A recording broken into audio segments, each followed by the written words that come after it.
देखते होता हमारे उड़हिया बैठी के पिपरा के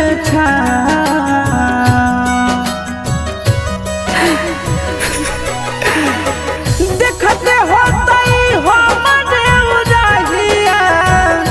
बैठी के पिपरा के रुक रुक रुक